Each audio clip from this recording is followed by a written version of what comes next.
Good evening, everybody, and welcome to the August meeting of the Clay Township Board. Our first order of business is Pledge of Allegiance. Mary, would you please lead us? I pledge allegiance to the flag of the United States of America and to the republic for which it stands, one nation, under God, indivisible, with liberty and justice for all. Thank you. Welcome, everybody. I'm Paul Bolin, this year's president of the board. I'm seated next to Mary Eckert, who is our board secretary, and Matt Snyder, past president of our board. We also are joined by Doug Callahan, who is our trustee. Doug, good to see you. Tonight, we have a couple of very interesting presentations to give. Our first one is a special award presented by the state of Indiana. I'd like to call on Mr. Brian Bosma, Speaker of the House. Thank you. I'm normally here just in my capacity as We need you on a Speaker. microphone, please. Yes. Happy to. Although I'm rarely not heard, even by a microphone far away. I'm generally here. Good evening, first of all, board members. Pardon me for being embarrassingly late as your attorney here tonight. That's happened to me three times in 25 years, and of course it had to be tonight, so I'm sorry to hold you up this evening and hold up this special presentation.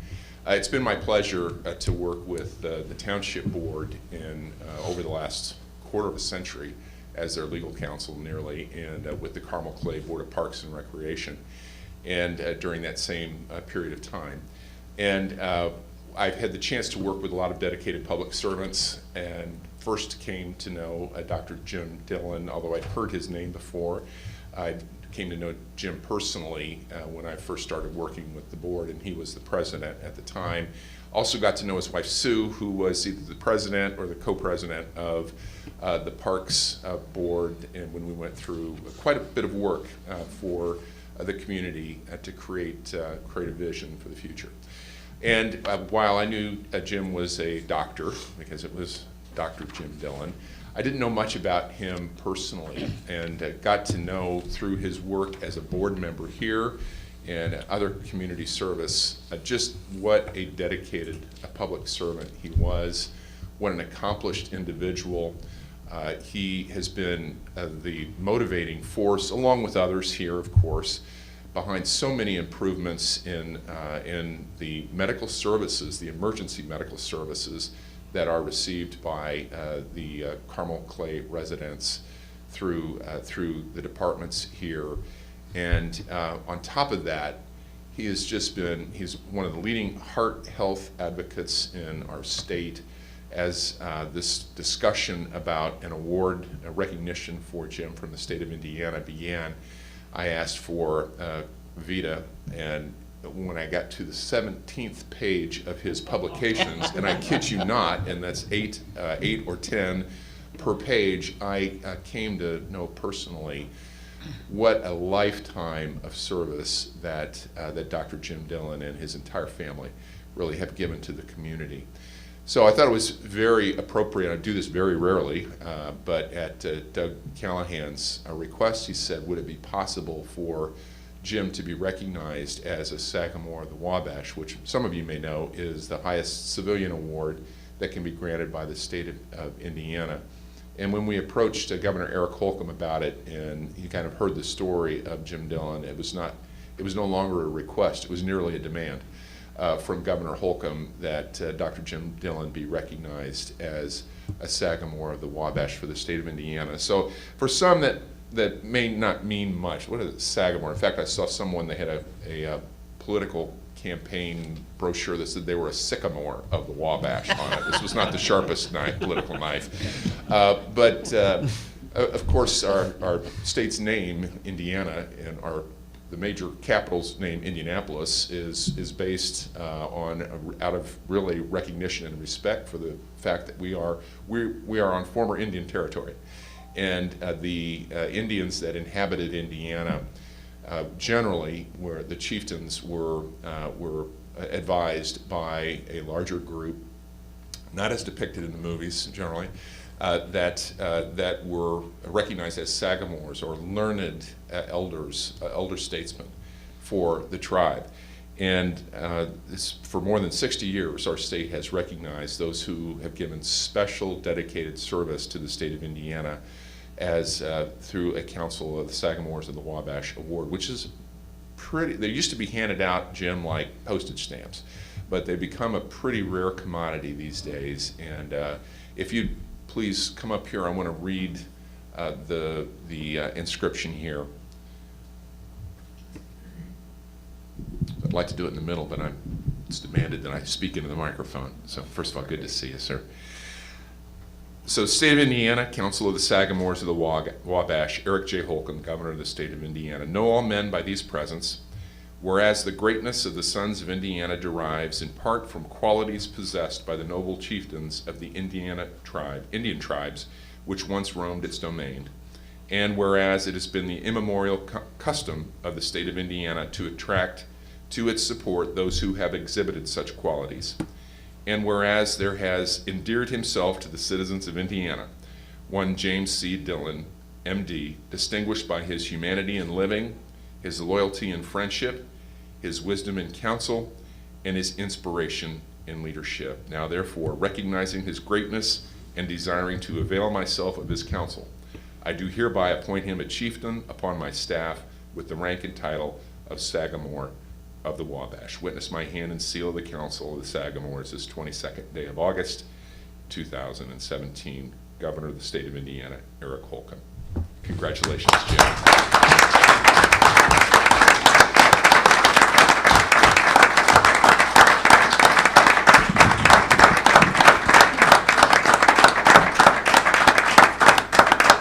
Brian thanked the governor for me. This is a lovely award. I must say I couldn't have done it without my spouse who's here. You know, we've been married over, I don't know, too damn long, 50-some years. And she's been through everything. She said that she served in the Navy. She was on the township board and all these things, went to medical school with me. We were married before I went to medical school.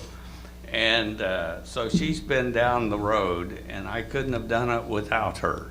My family's here, and this is a lovely award, and I appreciate it very much. Thank you very much. Thank you.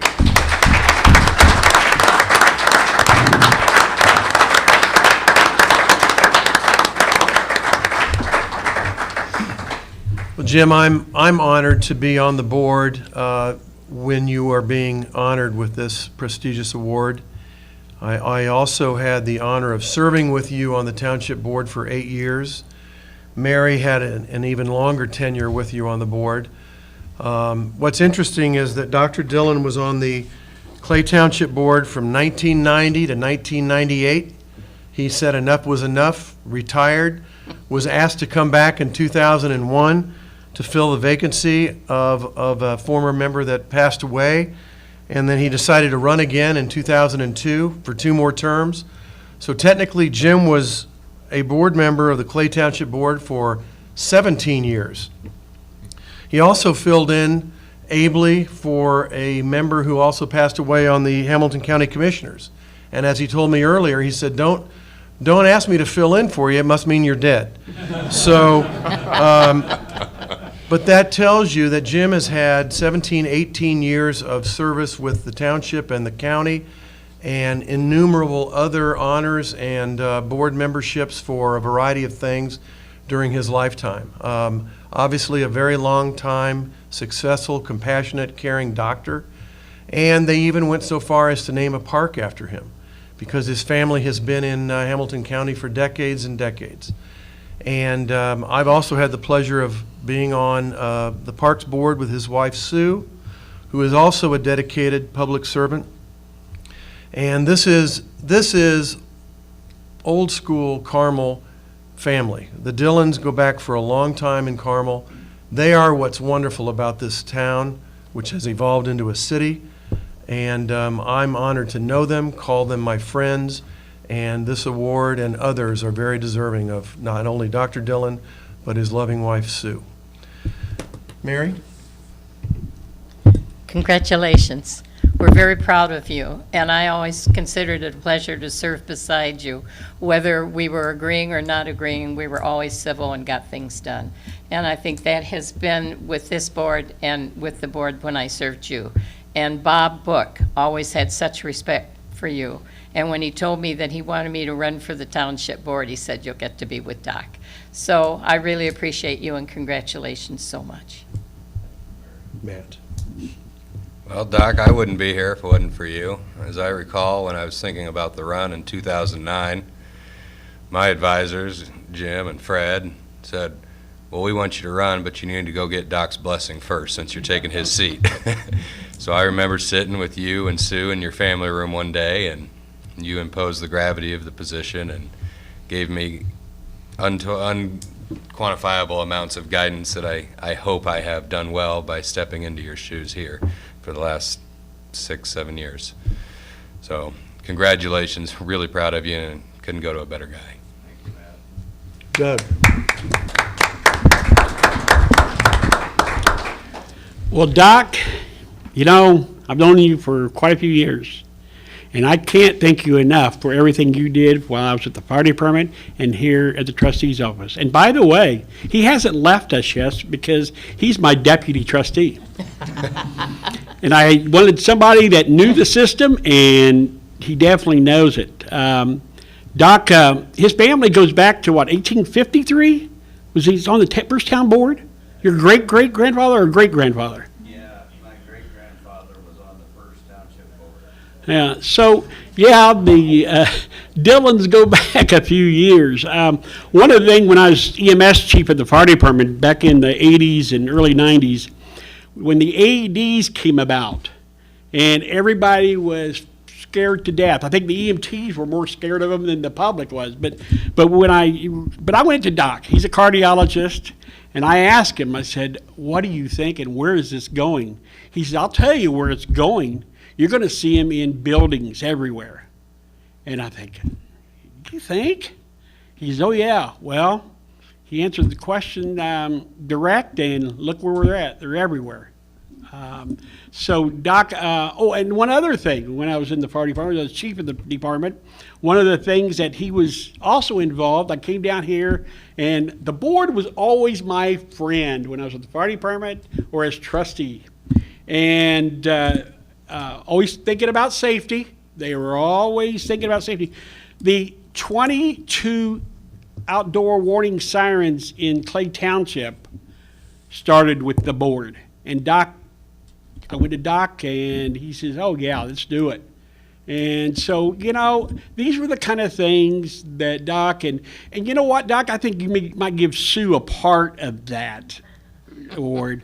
You both have been wonderful. I don't care how long you've been married. You guys are a wonderful couple. You know, you got a wonderful family, and I can't thank you for helping me out in all the years that I've been here with the fire department and the trustee's office. So, Doc, thank you. Thank you,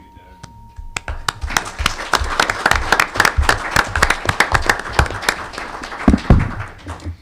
One last thing, I do want to recognize Brian Bosma. He is our township attorney, but he's here as well as for the official capacity of the state of Indiana, representing our governor, our great governor, Eric Holcomb. So we'll now move on to another award by the county, Hamilton County Parks, Mr. Al Patterson. Yes.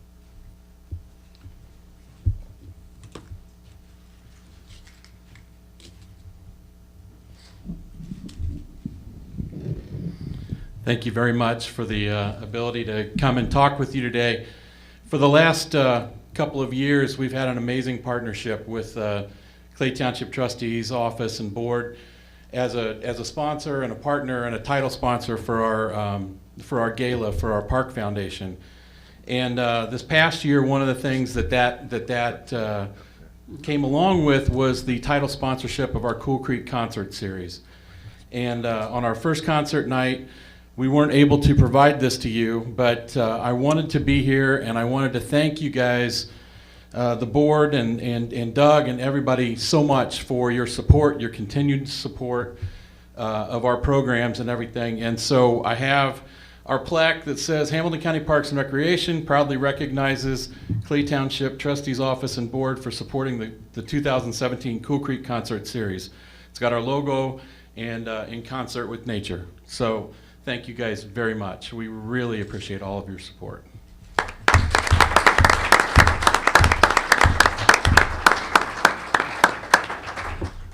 Thank you, Al. Fantastic. Thank you, Al. Oh, that's cool. Hey, Paul. So, this is the last of our presentations. Can I move for a 2-minute recess? Absolutely. I move for a 2-minute recess. Seconded. All those in favor? Aye. Aye. We'll adjourn for 2 minutes. Mary? Yeah.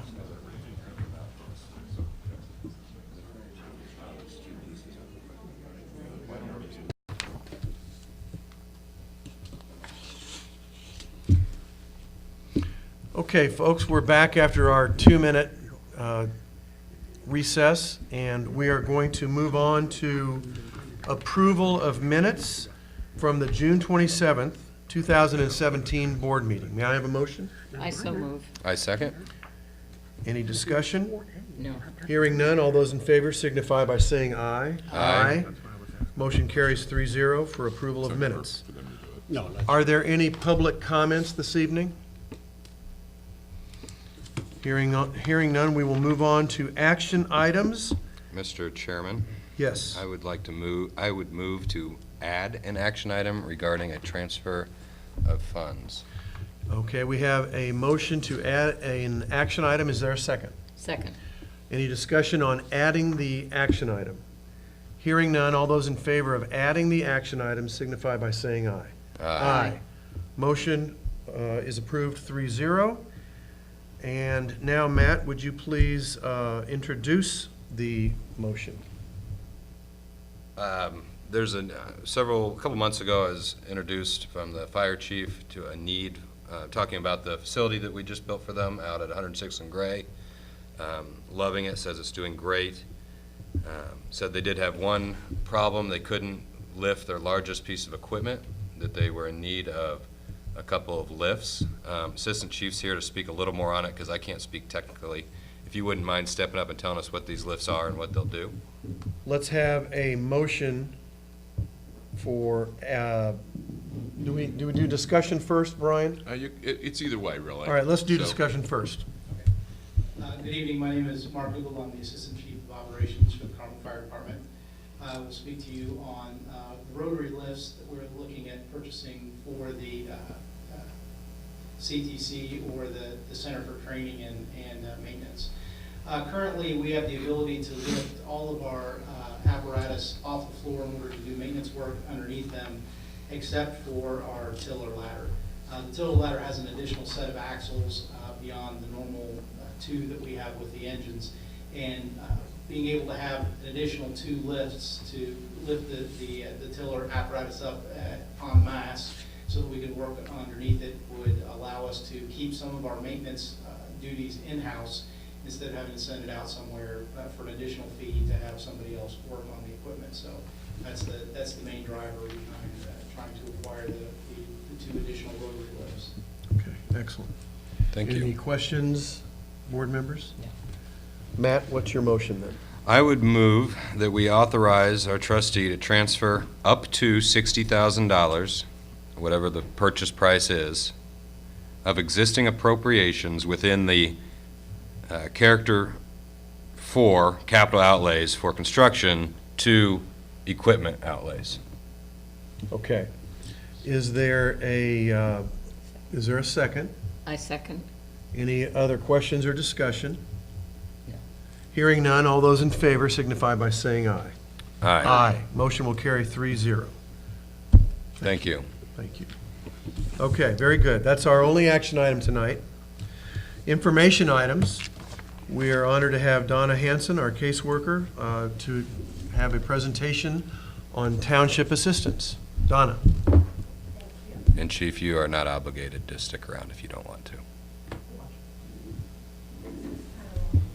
Donna, These are our guidelines. can you talk into your mic, please? These are our guidelines. The first column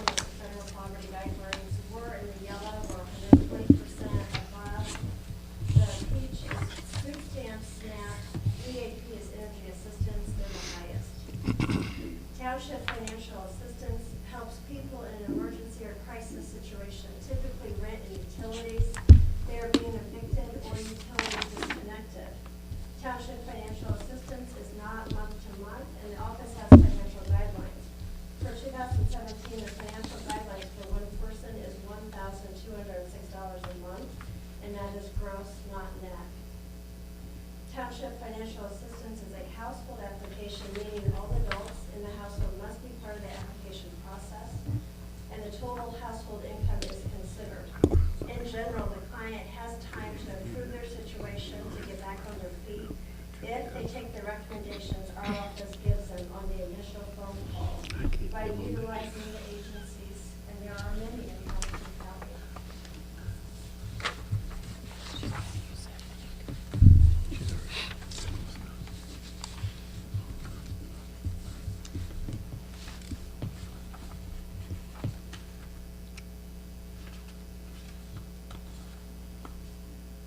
Current job openings from our office job list, immediately getting a job code from work one, and reducing their wasted resources. A client will call the office for financial assistance, and I will complete an intake sheet. The intake sheet is a page of questions for the client to answer, and it is our tool our office uses to screen the client. The application process is not a quick process. It's very invasive, and we don't want the client to waste any time. The main reason being the client is so extremely over guidelines. With that being said, we always tell the client anyone can pick up an application and apply for financial assistance as long as they have a Social Security number. But to keep in mind, our office is under financial guidelines. Refugees that have not gotten their Social Security number are unable to pick up an application. They have to legally be able to work in the United States.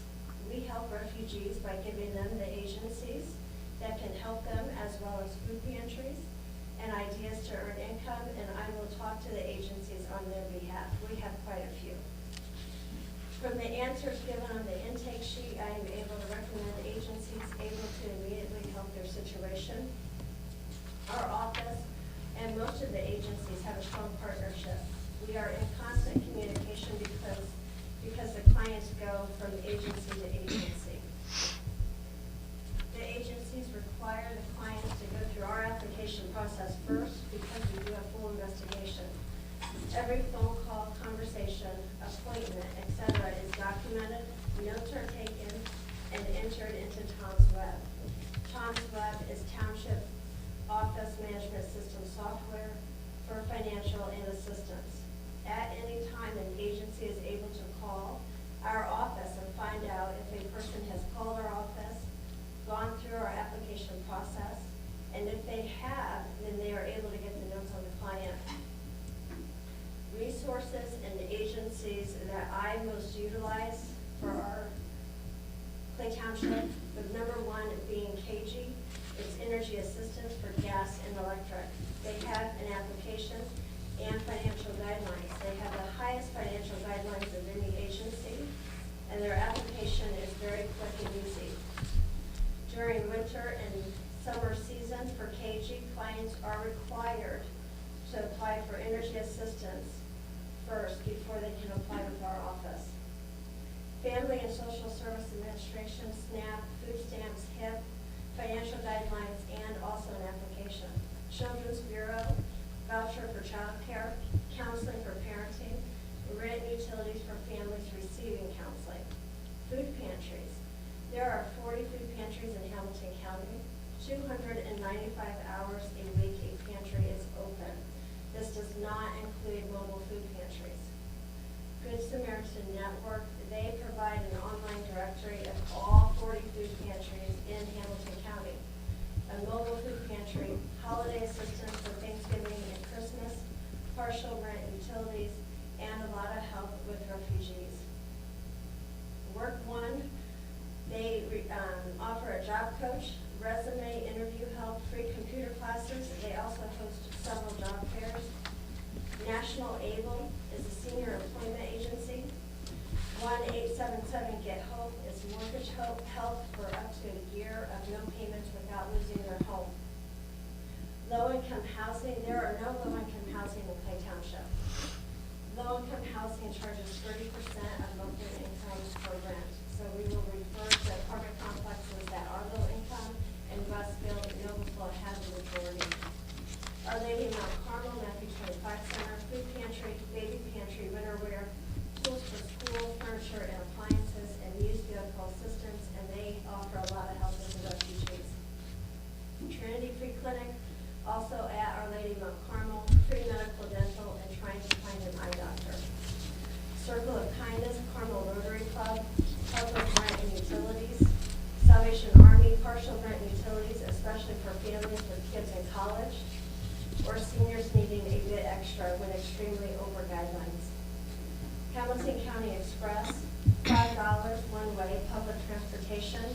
They do require a 24-hour in advance to reserve. NAMI, huge assortment of support groups, counseling, help with stress, grief, teens feeling suicidal, mental issues, etc.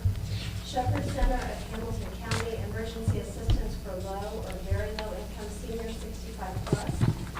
Home repairs, appliance repairs or replacement, transportation, cleaning, etc. Prime Life program services including transportation for adults 50 and older. Carmel Clay Fire Department, holiday assistance. They take care of all the residents of Clay Township from Good Samaritan. In 2016, they helped 412 people. Each household receives 3 boxes of food, a gallon of milk, a dozen eggs, loaf of bread, and a lot of gifts for the children. That's really cool. Social Security in Anderson for people on disability.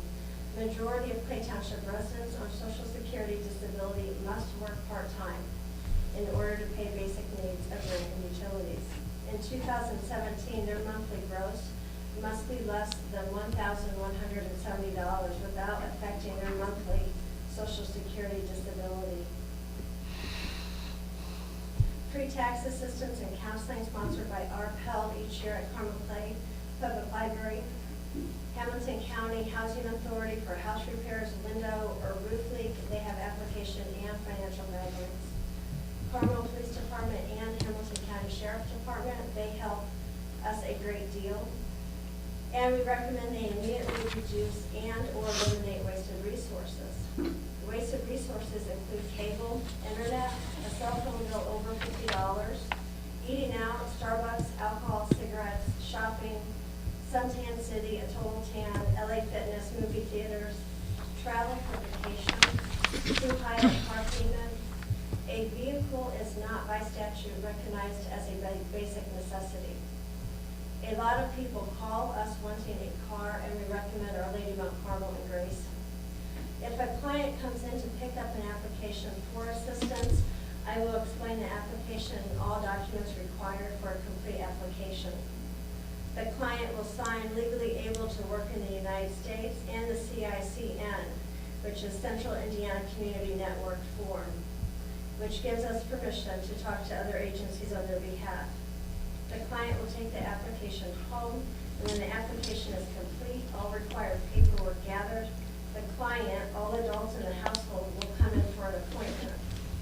Each adult coming in for assistance is checked on mycase.in.gov. It's a website for public criminal records. A large number of our clients are felons, and it is important our office remain a safe environment, but also our recommendations must be appropriate for each individual. Sometimes I will have to write a letter to an individual's parole officer, and they may be on house arrest, but it is the same goal for each individual applying for assistance. We want them to be successful and get back on their feet as quickly as possible. The assistance appointment takes at least an hour. Most often the client will come in with the majority of the application blank. So together with the client, I will go sentence by sentence, helping the client complete the application. Once the application is complete, then I'll do a complete investigation. The process is very invasive. I call everyone. By statute, the trustee has 72 hours